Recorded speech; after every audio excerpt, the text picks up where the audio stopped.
देखिए, आज का टॉपिक हम लोग स्टार्ट करते हैं। Magnetic field due to solid current carrying cylinder ले लीजिए। इसके पहले प्रीवियस में हम लोग डिस्कस कर चुके थे magnetic field due to current carrying wire. Straight wire का केस हमने लिया था। आज हमें सॉलिड सिलेंडर का मतलब application of Ampere circuital law, उसी के एप्लीकेशन को बढ़ा रहे हैं। और किस तरीके से हम लोग देख रहे हैं यहाँ पे कि जो फील्ड है हमारी, वो एम्पियर सर्क्यूटल लॉ को अप्लाई करके मैग्नेटिक फील्ड हम लोग फाइंड आउट कर सकते हैं। Similar to Gauss law. Gauss law में जब हम लोग बात करते थे तो कैसे देखते थे कि गॉस लॉ में जहाँ पे चार्ज के अबाउट हमारी सिमेट्री एग्जिस्ट करती थी, तो उस सिमेट्री से एक सरफेस हम फॉर्म करते थे और उसके बेसिस पे हम लोग इलेक्ट्रिक फील्ड फाइंड आउट कर लेते थे। बिल्कुल सिमिलर यहाँ भी क्या करेंगे हम लोग, सिमिलर देख रहे हैं कि जो मैग्नेटिक फील्ड इस सॉलिड कंडक्टर की वजह से, तो इसके लिए मुझे भी ड्यू टू सिमेट्री क्या करना पड़ेगा, सरफेस। तो यहाँ देखो पहले, सबसे पहले कि ये सिलेंड्रिकल, जैसे ये सिलेंडर है और इस सिलेंडर में ऐसे करंट जा रही, तो जो कंप्लीट क्रॉस सेक्शन है, क्योंकि कंडक्टर है, तो जो कंप्लीट क्रॉस सेक्शन है वो आपके करंट को कैरी कर रहा है। तो यहाँ ये क्रॉस सेक्शन, ये आई करंट हो गया आपका, और हर जगह हमने यहाँ पे ये uniformly I current is uniformly distributed through out cross section. इसका मीनिंग क्या हुआ यहाँ पे, करंट डेंसिटी अगर हम राइट करें, clear, current density this equal to current और वाई एरिया। कौन सा एरिया आपको चाहिए, क्रॉस सेक्शन एरिया, तो इसकी वैल्यू आई इंटू, अब इधर देखो, ये जो रेडियस अगर आर हमने सपोज कर ली, तो करंट पर यूनिट एरिया हो गया हमारे पास, ये जे हो गया आई बाई पाई आर स्क्वायर। यहाँ तक क्लियर हुआ आइडिया। अब हमें क्या करना है कि ये जो पी पॉइंट आपको दिख रहा है, मतलब इस साइड, इन साइड का सिलेंडर, पी पॉइंट पर मैग्नेटिक फील्ड का डिस्कशन करना।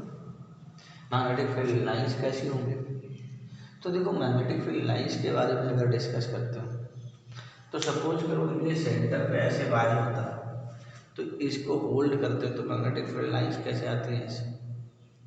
बात समझ आ रही, तो डायरेक्शन देखो, यहाँ पे जो डायरेक्शन आपको दिख रही है वो ऐसे आ रहा है, मतलब पी पॉइंट पे ये जो सर्किल बन रहा है, ये हमारी मैग्नेटिक फील्ड लाइंस की ऐसे ही है, क्लियर, सिमेट्री के करस्पॉन्डिंग। और एम्परल लूप की डायरेक्शन, ये देखो लूप भी हमने ले लिया, तो लूप की डायरेक्शन भी ऐसे ही ले लिया, क्योंकि B dot D L apply करना है। तो जब दोनों डायरेक्शन ये सेम ही है, इधर देखो, तो इसकी वजह से इस पॉइंट ऑफ फील्ड का मैग्नीट्यूड क्या होगा। डायरेक्शन सबको क्लियर हो रही, डायरेक्शन मैंने क्या बता दिया कि यहाँ पे ये देखो कंसेंट्रिक ऐसे सर्किल्स बनेंगे, और ये एक्सिस है, तो इसके लिए कोएक्सियल सर्किल भी ऐसे बनते चले जाएंगे। तो कंसेंट्रिक एंड कोएक्सियल सर्किल यहाँ पे फॉर्म होंगे इस सिलेंडर की वजह से मैग्नेटिक फील्ड के। अब हमें किसी पॉइंट पे मैग्नीट्यूड चाहिए, तो मैग्नीट्यूड निकालने के लिए सिमेट्री से लूप सेंटर इस एक्सिस के अबाउट सिमेट्री ये करेंगे, इसलिए क्या किया मैंने कि ये एम्परल लूप एक बना लिया, और इस लूप की रेडियस हम सपोज कर लें कि ये एक्सिस है और ये डिस्टेंस आर, तो आर हमने रेडियस ऑफ एम्परल लूप, क्लियर हुआ सबको।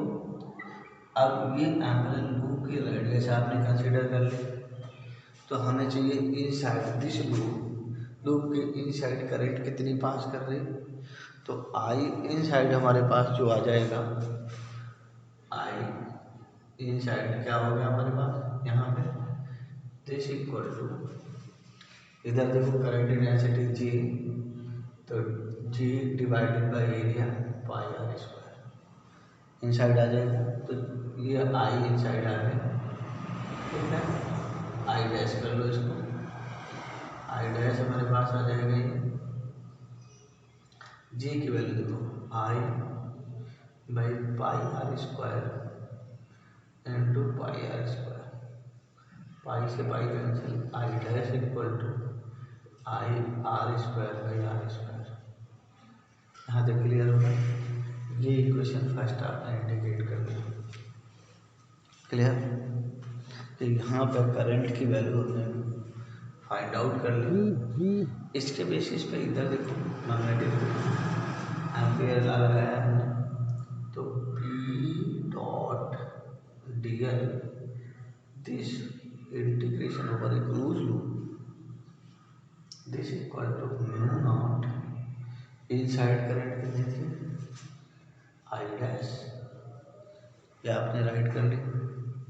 अभी हमने बताया कि लूप की डायरेक्शन और मैग्नेटिक फील्ड की डायरेक्शन दोनों सेम है, दोनों सेम है। तो each point of the loop के हर पॉइंट पे देखें तो पी और डी एल के बीच जो एंगल फॉर्म होगा हमारा वो कितना आ रहा है 0 डिग्री। तो 0 डिग्री आ रहा है, तो इसको हमने ब्रेक कर दिया, B D L cos 0 this equal to mu naught dash हो, कॉस 0 1 होता है। बी देखो ये एक्सिस के अबाउट सिमेट्री है, दैट मीन जो ये लूप आपको दिख रहा है, ये लूप आपको अपेयर हो रहा है, इसकी इस लूप के ऊपर मैग्नेटिक फील्ड का जो मैग्नीट्यूड होगा वो सेम होगा, चेंज क्या हो रही है सिर्फ डायरेक्शन।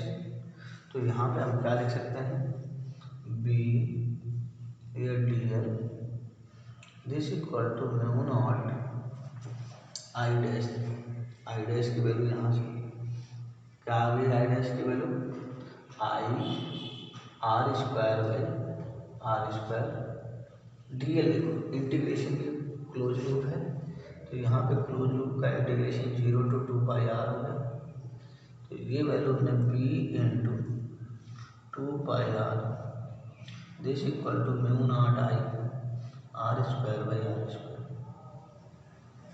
यहाँ से इस आर से ये आर कैंसिल आ गया, तो ये बी का वैल्यू आ गया हमारे पास यहाँ से म्यू नॉट बाई 2 पाई, इधर देखो I small R divided by are square, ये आपका रिजल्ट आ गया, क्लियर। और ये रिजल्ट एग्जिस्ट कर रहा है R less than R equal to capital R. मतलब अगर मैग्नेटिक फील्ड हम इनसाइड सिलेंडर अगर कंसीडर करते हैं तो ये रिलेशन बी और आर में एक लीनियर रिलेशन होता है, क्लियर हो रहा। बी वर्सेस आर एक लीनियर रिलेशन है, और मैग्नेटिक फील्ड सेंटर पे ये वैल्यू 0 होगी, तो बी सी यहाँ लिख सकते हैं हम लोग बी सी इक्वल टू 0, क्योंकि आर इक्वल टू क्या होगा 0, क्योंकि इक्वलिटी लगी हुई है यहाँ पे लेस देन पे सारे पे नीचे जा रहे हैं, वहाँ से शुरू होना सेंटर से लीनियरली इंक्रीज करेगा, और मैक्सिमम वैल्यू कहाँ पे जा रही है इसकी आर। इतना चीज़ क्लियर हुआ यहाँ पे। अब नेक्स्ट हम लोग इस पर डिस्कस करते हैं आउटसाइड आते हैं इधर।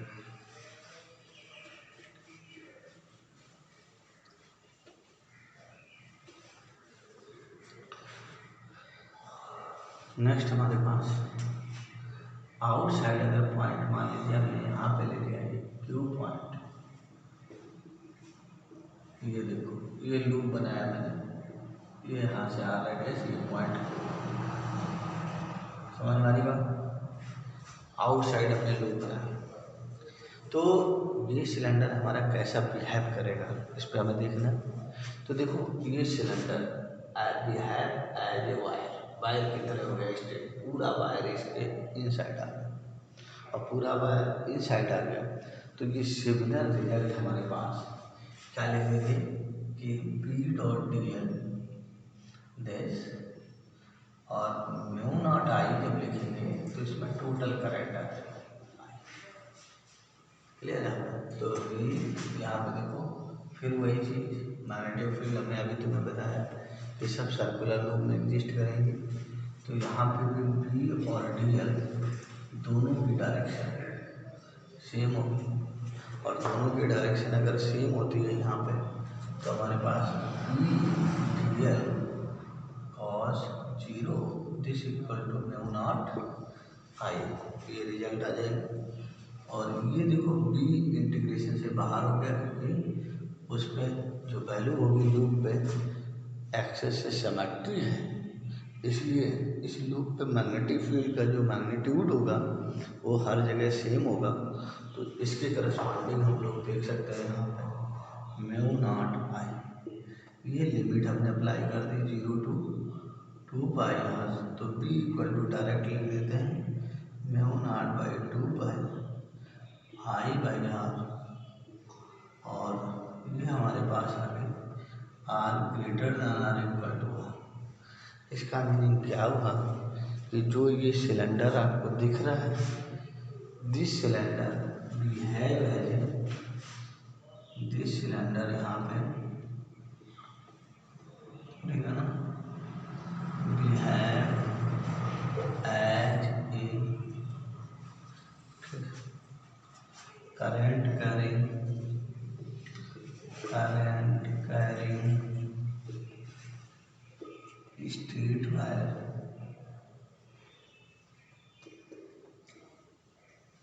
Straight wire for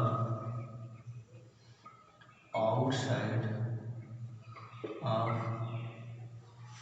cylinder, outside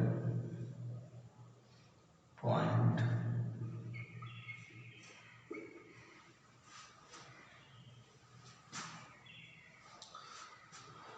ठीक है ना, cylinder behave as straight current carrying, ठीक है, cylinder behave as a current carrying straight wire for outside point. तो आउटसाइड पॉइंट के लिए एग्जाम्पल के लिए हमने लिया है फॉर एग्जाम्पल क्यू पॉइंट। तो क्यू पॉइंट के लिए देखो ये रिजल्ट आ गया। क्लियर हुआ यहाँ तक? तो इस तरीके से बिल्कुल सिमिलर आ रहा है किसके, अगर आप गॉस-लॉ से देखेंगे तो गॉस-लॉ में इलेक्ट्रिक फील्ड जो सॉलिड नॉन कंडक्टिंग का बिहेवियर है बिल्कुल कुछ वैसे ही आ रहा है रिजल्ट, बिल्कुल सिमिलर। जरा इस पर ग्राफ को देखिए, डिस्कस करते हैं। तो ग्राफ हमारे पास कैसा बनेगा यहाँ पे, तो ये पॉइंट को सारे पॉइंट नोट करने हैं ग्राफ, और ये कैसे जा रहा है यहाँ देखो। ग्राफ के लिए हमने यहाँ पे B versus R graph draw करना चाहा। ये हमारा बी है और ये आर है, और ये ओरिजिन को मैंने एक्सेज ऑफ सिलेंडर रखा है। क्या रखा है? Axis of cylinder. वहाँ से हम लोग डिस्टेंस कंसिडर कर रहे हैं आर की वैल्यू, और स्मॉल आर हमारे पास है। अब यहाँ देखो जो हमारे पास एक लीनियर रिलेशन था, इन साइड के लिए मैंने ये वैल्यू निकाली mu naught by 2 pi I R by are square, ये वैल्यू मैंने इन साइड कर दी। तो इन साइड पॉइंट के लिए हमारे पास ये रिजल्ट है, मतलब बी वर्सेस आर, पाई ये कांस्टेंट है, Y equal to M X ये ग्राफ है, और Y equal to M X ये स्ट्रेट लाइन ग्राफ है। ये इसका स्लोप को रिप्रेजेंट करता है, और ये जैसा टर्म है mu naught by 2 pi I by are square, ये पूरा टर्म पॉजिटिव है। तो इसका स्लोप जो ग्राफ का आपको अपीयर हो रहा है वो कैसा है? पॉजिटिव। तो पॉजिटिव स्लोप से बच्चों देखो ये रहा हमारा स्ट्रेट लाइन का। क्लियर हुआ ना? तो हम लोग यहाँ पे बात करते हैं कि कैसे फील्ड का इंक्रीज कर रही है इसके इन साइड, और ये वैल्यू यहाँ पे जाके हमारे पास मैक्सिमम वैल्यू मिल जाती है। ये कौन सा पॉइंट मिला आपको? सरफेस, मतलब आर इक्वल टू आर। और इसके बाद जो देख रहे हैं हम लोग बिहेवियर, वो स्ट्रेट वायर का बिहेवियर इस तरीके से आ रहा है। कैसे आ रहा है? B versus R. ये देखो बी को वाई मान लो और इसको आर को एक्स मान लो, तो एक्स वाई इक्वल टू ये कांस्टेंट रिलेशन आ गया, और ये कांस्टेंट रिलेशन हमारे मैथमेटिकल अगर देखें तो क्या रिप्रेजेंट कर रहा है, एक रेक्टेंगुलर हाइपरबोला ग्राफ, ये वाला पार्ट। और ये रेक्टेंगुलर हाइपरबोला ग्राफ है जो कहाँ से शुरू हो रहा, सरफेस से, सरफेस से बना है। तो इसलिए जब भी ग्राफ में तुम्हें जैसे यहाँ भी कन्फ्यूजन हो रहा है ये ग्राफ क्या बनेगा, तो मैंने तुम्हें यहाँ पे ये बताया कि जो वाई एक्सिस में है उसको वाई कर लो और जो एक्स एक्सिस में है उसको एक्स कर लो, और बाद बाकी कांस्टेंट को देखो ये पॉजिटिव है कि नेगेटिव, तो Y equal to M X, ये सिमिलर सा ग्राफ बन गया। तो यहाँ भी आप रिलेट कर सकते हो इससे, और यहाँ आप रिलेट कर सकते हो इस वाले रिलेशन से, दोनों रिलेशन से बिल्कुल क्लियर होगा। ये आपका सरफेस पॉइंट भी मैक्सिमम मिला।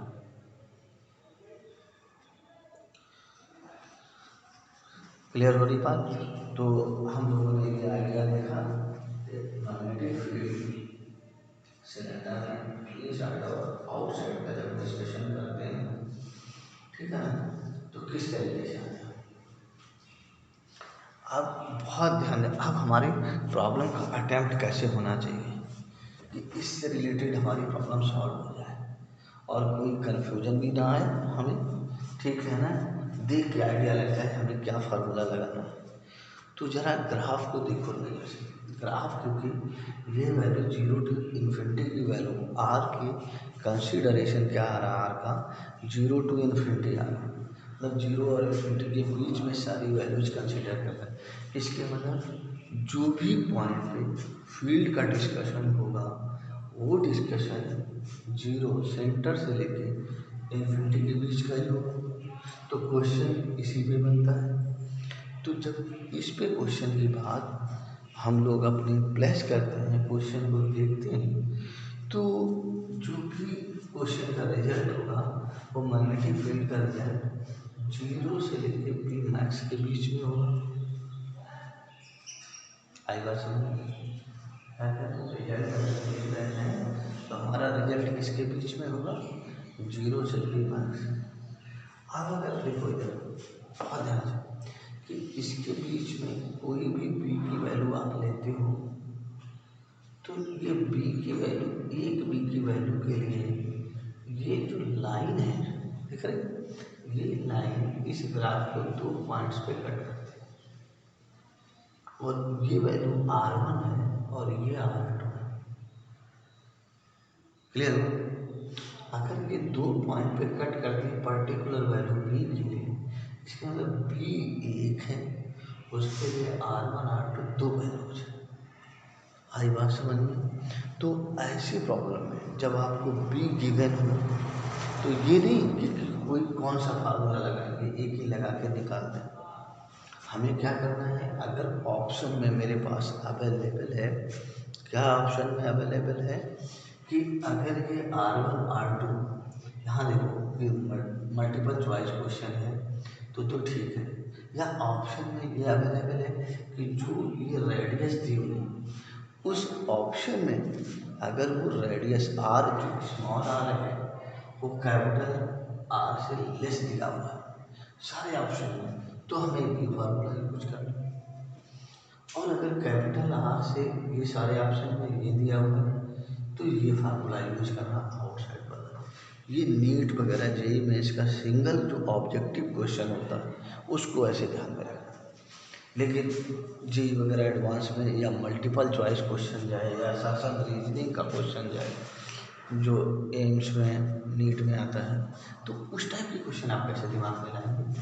तो यहाँ से ये क्लियर होगा, ये 2 पॉइंट आपको मिले, इसका मतलब एक बार बी के लिए हमें इस फॉर्मूले का यूज करना है इनसाइड वाले का, और एक बार इसी बी के लिए इस फॉर्मूले का यूज करना है।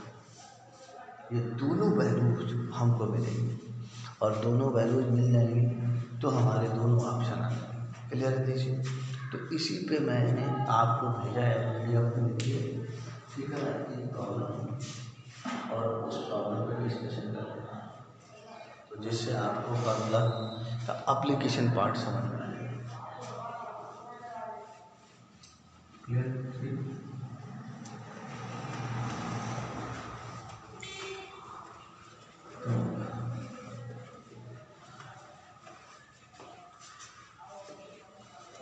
हम जो प्रॉब्लम का डिस्कशन करते हैं, देखते हैं सिलेंडर वाले केस में क्या प्रॉब्लम है हमारी। तो प्रॉब्लम हमने कंसिडर कर ली, देखो उसका पीडीएफ में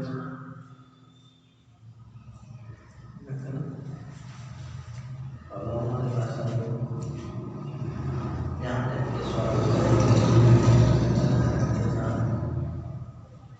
देखो प्रॉब्लम हमारी ये बहुत सिंपल है कि ये सॉलिड करंट का रिंग सिलेंडर है और ये इसकी एक्सेस है, देख रहे हो, ये इसकी एक्सेस है और एक्सेस पे ये हमारे पास ये करंट है, ऐसे कैरी कर देंगे हर जगह। अब हमें ये कहना है, यहाँ पर प्रॉब्लम है कि ये जो बी मैक्स है वो तो मैंने ग्राफ पे देख लिया, इसका रेडियस भी आपको दिया हुआ है, नहीं समझ में आ रही बात। तो रेडियस भी पता है, ये पता है। वो कहना है कि बी मैक्स की जो हाफ बी है वो 2 पॉइंट होंगे, तो find the distance of points P and Q from the axis of cylinder where magnetic field is half of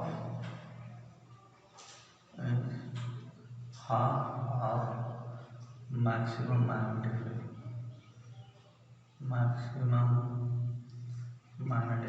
समझ में आती बात कि जो मैक्सिमम मैग्नेटिक फील्ड है उसकी हाफ है।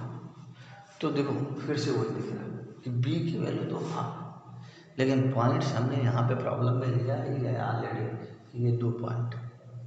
तो ये पहला इन साइड वाला बात करते हैं।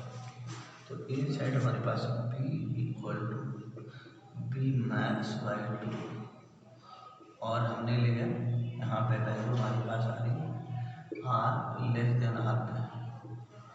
तो यहाँ देखो हमारे पास mu naught by 2 pi I R1 मान लेते हैं पी तक की डिस्टेंस एक्सेस से, ये पॉइंट पी है, हम एक पॉइंट पी ले लेते हैं यहाँ पे, ये हमारे पास R1 है और एक पॉइंट ये ले लेते हैं क्यू, ये R2।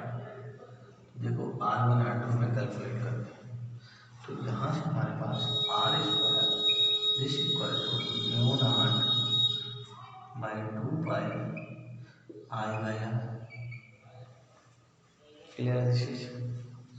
आप इस रिजल्ट से देखो ये वाला ऐसे कर दो, आई से आई कैंसिल हो गया, एक आर से आर कैंसिल हो गया, यहाँ से हमारे पास R1 equal to this equal to R by 2, ये लीनियर रिलेशन है, आर बाई 2 पे सीधा देख के भी बता सकते हैं आप लोग कि लीनियर रिलेशन है, 0 से स्टार्ट है, तो आर पे ये है तो आधे पे क्या होगा आर बाई 2, सिंपल ऐसे ही बता सकते हैं, कोई कैलकुलेशन की रिक्वायरमेंट नहीं है।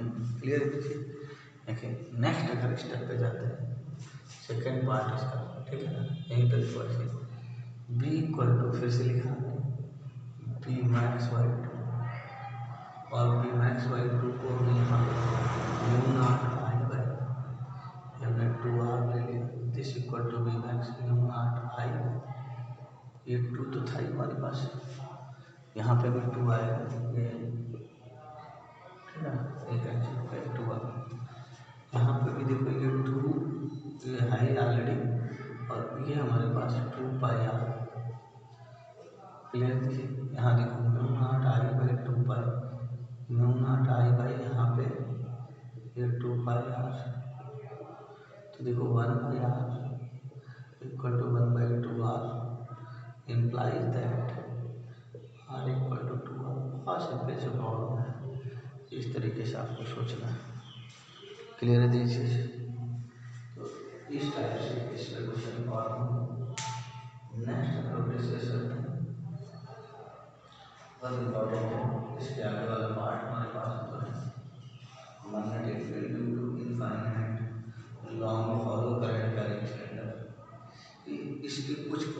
करंट है और कुछ पोर्शन में करंट नहीं है, बहुत ध्यान से देखो, ये तो सिमिलर रिलेट होते हैं लेकिन उसका रिलेशन है तो इसी से, लेकिन ऐसे रिलेट नहीं होगा। क्लियर? तो यहाँ पे हम लोग बात करेंगे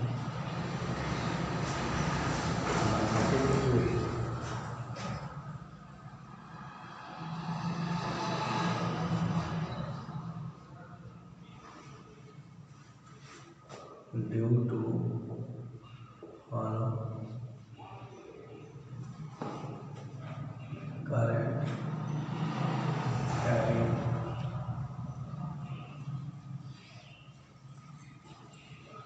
सिलेंडर। अब हॉलो में जो हॉलो सिलेंडर है वो हमने थोड़ा सा चेंज कर लिया, उसका थिकनेस ले लिया है, उस पर बात कर रहे हैं। सिंपल हॉलो की बात नहीं कर रहे हैं, क्योंकि सिंपल हॉलो में आप लोग डायरेक्ट यूज कर लेंगे फार्मूला और डायरेक्ट रिजल्ट आ जाएगा। इन साइड 0 होगा और आउटसाइड के लिए स्टेट वाई यूज करेंगे, तो इसी में हम लोग रिजल्ट थोड़ा राइट करते हैं। जरा इधर देखिए, ये सिलेंडर है आपका और मैंने इस सिलेंडर में एक ऐसा थिकनेस ये है सिलेंडर का, ये हमने सिलेंडर का सेटअप कर दिया।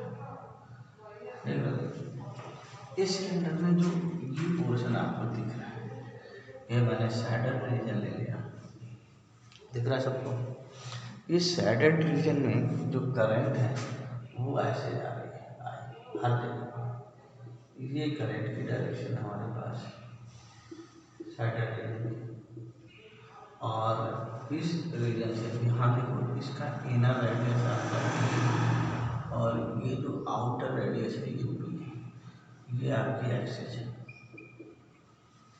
बात समझ आ रही? इनर रेडियस ए और आउटर रेडियस बी और ये हमारी एक्सिस है।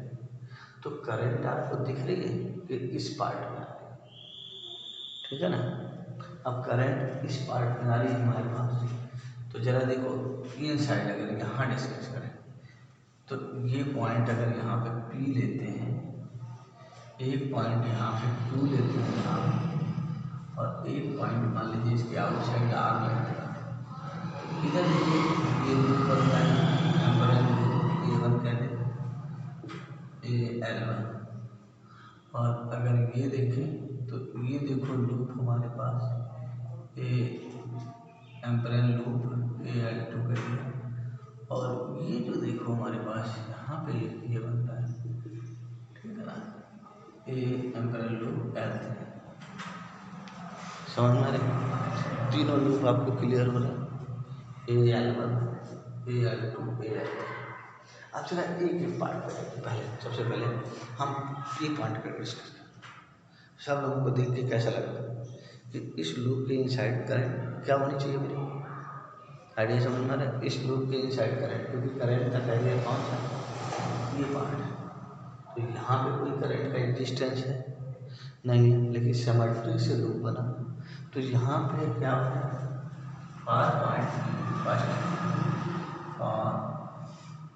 Point P current inside loop, inside amperian loop, ये एम्परेन लूप लिया आपने, ठीक है ना, ये L1 जिसको कहते हैं ये 0। अब करंट 0 है तो जरा इस रिजल्ट पर डिस्कशन कीजिए, B dot DL this equal to no naught I. समझ में आ रही बात?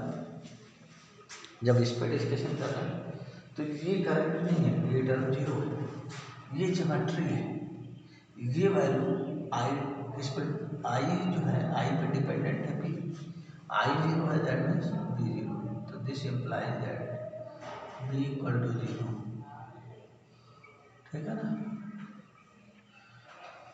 आई इक्वल टू क्या दिया हुआ है, 0, क्लियर हमारे पास, तो ये रिजल्ट आ गया।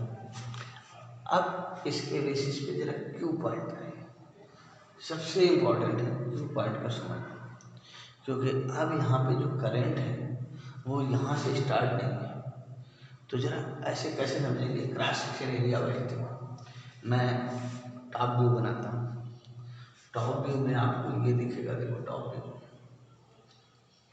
ये रेडियस आपके आउटर वाली है और ये आपकी इनर रेडियस है ए, और ये देखो बी, और ये जो साइडेड रीजन है दिख रहे, इसमें करंट हमारे पास जो अपवर्ड दिख रही, तो ऐसे अपवर्ड ये डायरेक्शन ऑफ करंट है। ये टॉप व्यू मैंने बनाया, ऊपर से देख रहा हूँ, और ये डायरेक्शन ऑफ करंट है, ठीक है ना, ये हमारे पास। अब आपको यहाँ से क्लियर हो रहा होगा कि करंट कितने पोर्शन में दिख रही है। आइडिया लग रहा है ना, यहाँ से सबको बिल्कुल क्लियरली विजुलाइज हो रहा है कि करंट कितने पोर्शन में आ रही है। तो करंट इस वाले पार्ट में आ रही है यहाँ से, तो करंट देखो यूनिटरी मेथड हमें क्यू पॉइंट यहाँ ले जाओ है, ये पॉइंट है क्यू, मान लीजिए ये है, तो ये पॉइंट की डिस्टेंस ये आ लेते हैं, तो ये हमने लूप बनाया है। यहाँ तक बात समझ में नहीं। ये जो साइडेड रीजन में कर रहा हूँ ये सबको समझ में आ रहा है। इस रीजन की करंट मुझे चाहिए, तो ये साइडेड किया, ठीक है, इसकी करंट चाहिए, तो देखो I dash this equal to current per unit area, current I ये एरिया जो ये बीच का एरिया, तो outer area minus inner area, इसका मतलब पाई बी स्क्वायर माइनस ए स्क्वायर। बहुत सारे पार्ट में हम लोग ये डिस्कस कर चुके हैं पीछे, तो उसी तरीके से रिलेट कीजिए कि हमें जो ये क्रॉस सेक्शन बच रहा है उसमें current I dash current per unit area और ये एरिया से मल्टीप्लाई कर दें, तो ये सेटेड रीजन, तो ये हो जाएगा पाई आर स्क्वायर माइनस ए स्क्वायर, ये पाई से पाई कैंसिल हमारे पास, ये I are square minus A square by B square minus A square. समझ में आ रही बात? बस इस पार्ट पे तुम्हारा दिमाग थोड़ा सा क्लिक करना चाहिए कि किस तरीके से हम ज्योमेट्री को यूज करके अपनी इनसाइड करें, क्योंकि क्वेश्चन में तो देखो बहुत सारे वेरिएशन आपको होंगे, और जब बहुत सारे वेरिएशंस होंगे तो मैं हर जगह ये सोचना पड़ेगा कि हमारा जो मीट और डियर ये जो फार्मूला है यूज तो मुझे इसे ही करना है, कॉन्सेप्ट मेरे पास तो इतनी है, लेकिन इस कॉन्सेप्ट को कैसे हम अप्लाई कर सकते हैं। सर ने क्या कॉन्सेप्ट हमको बताया, क्या मैंने क्या लर्न किया है, उसके बेसिस पे कि हमने तुम्हें बताया कि जो भी लूप बनाओगे उसके इनसाइड की करंट कंसीडर करोगे, यही तो बोला ना। तो जब इनसाइड करंट आप कंसीडर करोगे तो इनसाइड जो भी लूप बनाओगे बस उन साइड करंट आपको किसी तरीके से कैलकुलेट करना, और वो ज्योमेट्रिकल पार्ट है तो वो ज्योमेट्री के करस्पॉन्डिंग आप डिफाइन कर पाओगे। तो यहाँ पे जो मेरी ज्योमेट्री दी हुई है उसके करस्पॉन्डिंग हमने आई निकाल लिया, आई डैश आ गया। अब देखो इस लूप में सीधा हमने रिलेशन अप्लाई कर दिया,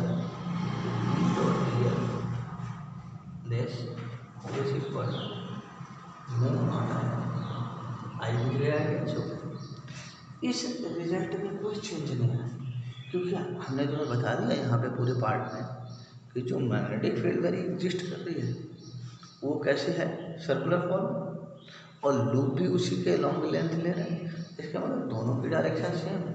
इसलिए सब जगह जितने भी सिलेंडर आपने देखे ईच केसेस का अगर डिस्कस करें हम तो सारे केसेस में बी और डी एल के बीच जो एंगल बन रहा है वो जीरो आ रहा है, तो लेफ्ट हैंड तो आपका एज इट इज हमने डायरेक्ट राइट कर लिया, B into two pi R, इसमें कोई चेंज नहीं हो रहा, राइट वाले टर्म में चेंज हुआ हमारे पास, तो ये हमने चेंज कर दिया यहाँ पे I are square minus A square divided by B square minus A square.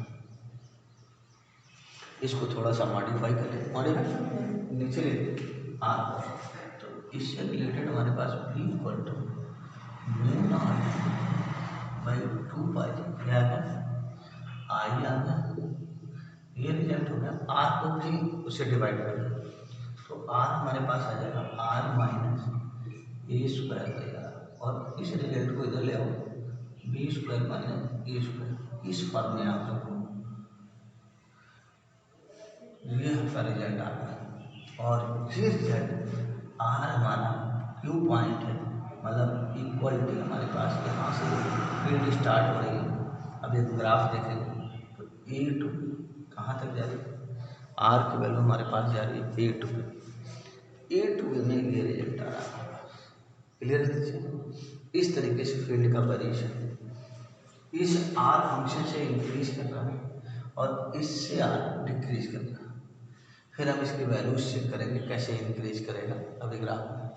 अब आउटसाइड के लिए देखो, जो लास्ट पॉइंट हमारा आ रहा है ये पॉइंट आर, इसके लिए फिर से ये लूप के लिए जो भी ये वायर एग्जिस्ट कर रहा है या सिलेंडर है कैसा बिहेव कर रहा है एज ए स्टेट, क्योंकि ये करेंट है टोटल। तो फिर से हमारे पास जो रिजल्ट यहाँ पे आ जाएगा थर्ड पॉइंट के लिए 2 पॉइंट, और ये आर पॉइंट के लिए हमारे पास ये आर डैश मान लो, आर रेडियस ले जाओ, नहीं आर रेडियस नहीं, ठीक है आर पॉइंट के लिए ले, ये थर्ड पॉइंट और पॉइंट आर है ना, सिलेंडर,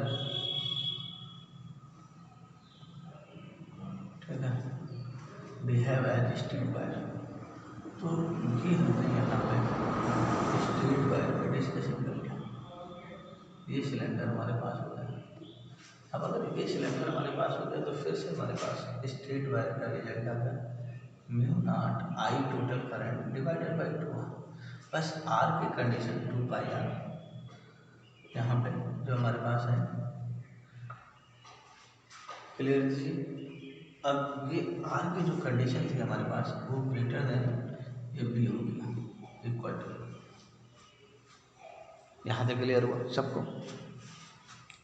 ये कंप्लीट हो गया। आप जरा ग्राफ करते हैं क्योंकि इसमें जानना, क्योंकि यहाँ पे मैंने चेंज किया, तो इस केस में ये जानना है कि हमारी मैग्नेटिक फील्ड ग्राफ के अकॉर्डिंग देखिए कैसे आ रही है। बहुत इम्पोर्टेंट पार्ट है ग्राफ होगा यहाँ पे, क्योंकि ग्राफ से हमें पूरा क्लियर हो जाएगा, जीरो से लेके इन्फिनिटी तक, मतलब स्मॉल आर की वैल्यू उसकी एक्सेस से जीरो से लेकर इन्फिनिटी तक के सारे पॉइंट्स क्लियर हो जाएंगे कि किस तरीके से मैग्नेटिक फील्ड का वेरिएशन आ रहा है। तो मैंने इधर ये ये बी वर्सेस आर ग्राफ हम यहाँ पे कंसिडर कर रहे हैं। आर है डिस्टेंस ऑफ फील्ड पॉइंट, इसको क्या लिखते हैं, distance of field point from axis of cylinder, ये डिस्टेंस ऑफ फील्ड पॉइंट है।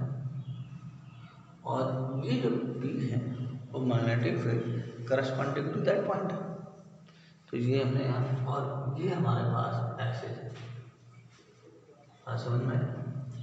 अब जरा पी पॉइंट 0 टू ए में हमने क्या देखा था कि ए रेडियस तक कोई फील्ड नहीं, इसका मीनिंग ये हुआ कि हमारा ग्राफ है ये 0 से लेकर यहाँ तक जब आते हैं तो इस पॉइंट तक कोई फील्ड नहीं, ये हमने लिख दिया आर इक्वल टू मेंशन कर दिया है। आर के बाद मेंशन के बाद फिर हमारा जो ग्राफ है ये आ, इस ग्राफ को देखो, इस ग्राफ को हम लोग कैसे विजुलाइज कर पाएंगे और कैसे प्लॉट कर पाएंगे कि कैसा स्लोप है, स्ट्रेट लाइन है कि कर्व है, क्या है, ये हमें आइडिया लगेगा। तो ये तो सब लोगों को डेफिनेट हो रहा है कि ये लीनियर फंक्शन नहीं, आर में खाली ये नहीं होता, ये टर्म होता तो ये लीनियर फंक्शन था, लीनियर फंक्शन था तो स्ट्रेट लाइन होता। इसका मतलब अगर ये लीनियर फंक्शन आर का फंक्शन नहीं है तो स्ट्रेट लाइन तो बिल्कुल नहीं। क्लियर, अब स्ट्रेट लाइन नहीं है तो फिर क्या, तो देखते हैं ये टर्म पूरा कांस्टेंट, तो इसको कांस्टेंट कर देते हैं। समझ में आ रही है, जो हमने ये सर्किल लिया है यहाँ, ये पूरा कांस्टेंट टर्म है, इसको कांस्टेंट कर दिया। और फिर मैंने फंक्शन ले लिया आर और a square minus r a by r, यहाँ तक समझ में आ रहा है। अब ये मैग्नेटिक फील्ड सिर्फ फंक्शन ऑफ आर है और कोई फंक्शन नहीं दिख रहा। आर का फंक्शन है तो हमारे पास स्लोप दिख रहा है, क्योंकि यहाँ ग्राफ कैसे स्टार्ट है। तो जब स्लोप हमने देखा D V by D R, तो यहाँ से देखो यार ये वन इसका डिफ्रेंशिएशन वन बाई आर का, आर की पावर -1 का डिफ्रेंशिएशन -1 पहले आएगा और एक पावर और निगेटिव हो जाएगी तो क्या हो जाएगा अपना, तो ये वाला हमारे पास आ जाएगा ए स्क्वायर बाई आर स्क्वायर। ये डिफ्रेंशिएशन सबको क्लियर हो रहा कि नहीं? ये डिफ्रेंशिएशन क्लियर हुआ। क्या कर दिया हमने, इधर देखिए डिफ्रेंशिएशन हमारे पास d over d r 1/r, क्योंकि ए कांस्टेंट है तो इसको डी ओवर डी आर जो था हमारे पास आर की पावर -1, तो ये हो गया -1 आर की पावर -2 नीचे आ गया और ये माइनस प्लस। अब देखो ये जो फंक्शन आपको दिख रहा है ये सारी वैल्यूज आपको प्रोवाइड कर रहा है, बहुत ध्यान से देखिए वैल्यूज दे रहा कि नहीं, कि जैसे जैसे हमने यहाँ पे ये तो कांस्टेंट है वहाँ यहाँ देखो आर बढ़ता है तो ये फंक्शन क्या कर रहा है, डिक्रीज कर रहा है। इसके मतलब इसका स्लोप पूरा, ये देखो टर्म कैसा पॉजिटिव, तो यहाँ से एक तो लाइन हमारे पास क्लियर होगी पॉजिटिव स्लोप, सबको क्लियर हो गया बात ना। बट इसका जो मैग्नीट्यूड है वो डिक्रीज कर रहा है, क्योंकि आर बढ़ रहा है तो मैग्नीट्यूड डिक्रीज कर रहा है, तो बट डिक्रीजिंग मैग्नीट्यूड लिखेंगे डिक्रीजिंग मैग्नीट्यूड। तो हमारे पास जो इसका मैग्नीट्यूड है वो आपका डिक्रीज कर रहा है, क्लियर है ये चीज़, तो मैग्नीट्यूड इसका डिक्रीज कर रहा है, ठीक है यहाँ पे। और स्लोप कैसा है, पॉजिटिव। देखो यहाँ जरा हमने तुम्हें ग्राफ बताए थे पॉजिटिव डिक्रीजिंग स्लोप ग्राफ, अगर इसको आता हो यहाँ देखो पॉजिटिव डिक्रीजिंग स्लोप ग्राफ, ये पॉजिटिव इंक्रीजिंग स्लोप ग्राफ, ऐसे ये होता था। तो इसी तरीके से कौन सा ग्राफ दिख रहा है, ये वाला पार्ट दिख रहा है, तो ये पार्ट हमारा, ये पार्ट का सेकेंड वाले पार्ट का वो हिस्सा हो जाता है और ये पॉजिटिव डिक्रीजिंग ग्राफ ये है। अब ये हम लोग कहाँ पहुँच गए, R = B पे, बस इतने पार्ट समझना था। ये सबको समझ में आ गया तो हम लोग क्लियर हो, तो ये पार्ट यहाँ तक पहुँच गया। अब देखो आउटसाइड के लिए हमारे पास फिर से जो यहाँ आउटसाइड पॉइंट दिख रहा है इसके लिए हमारे पास सीधा वही रेक्टेंगुलर हाइपरबोला है, तो उसमें तो कुछ करना ही नहीं हमें, उसको ऐसे करके ऐसे।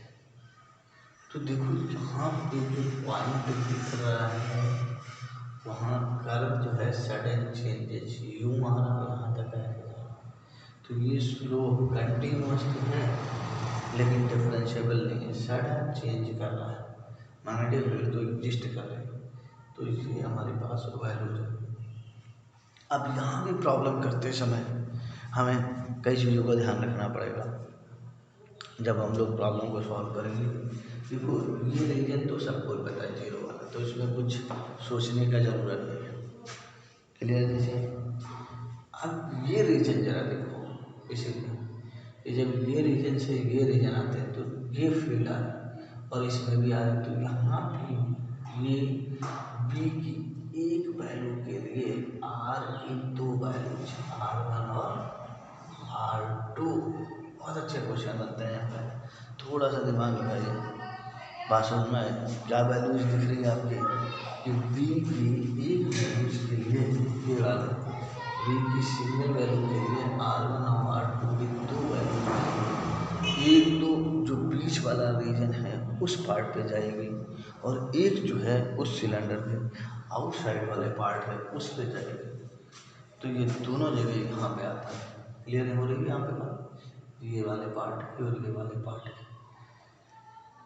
तो ये था कंप्लीट डिस्कशन इस टाइप के सिलेंडर का, कि मैग्नेटिक फील्ड हम कहीं पे निकालेंगे या इससे रिलेटेड हमारी प्रॉब्लम होगी वो कैसे हम सॉल्व करेंगे। बस यहाँ पे ये अटेंशन रहना है कि फील्ड जो है जो ये दिख रही है वो सरफेस जैसे दिख रहे हैं उसके लॉन्ग करंट ऐसे जाएगी, मतलब क्रॉस सेक्शन पे करंट होगी वहाँ पे परपेंडिकुलर हो। आप जरा इसी ग्राफ से हम जरा हॉलो स्फीयर का डिस्कशन करते हैं, ठीक है ना, जो कि हमने उसमें मेंशन नहीं किया है। वहाँ पे क्यों नहीं मेंशन किया, मैंने कहा कि जब ये हमने डिस्कस कर लिया है तो देखो हॉलो स्फीयर में डिस्कशन करने का जो मेरा क्वेश्चन है वो यहीं से हम रिलेट कर दे रहे हैं, ठीक है ना। तो मैग्नेटिक फील्ड यहाँ पे देखो कि थिकनेस हॉलो स्फीयर या magnetic field into hollow sphere, magnetic field due to hollow sphere, और इसमें हमने ये ले लिया thickness of sphere, thickness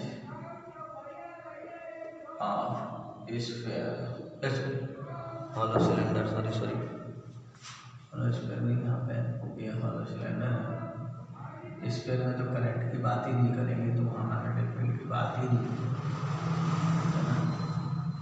thickness of cylinder जो है वो नेग्लिजिबल है,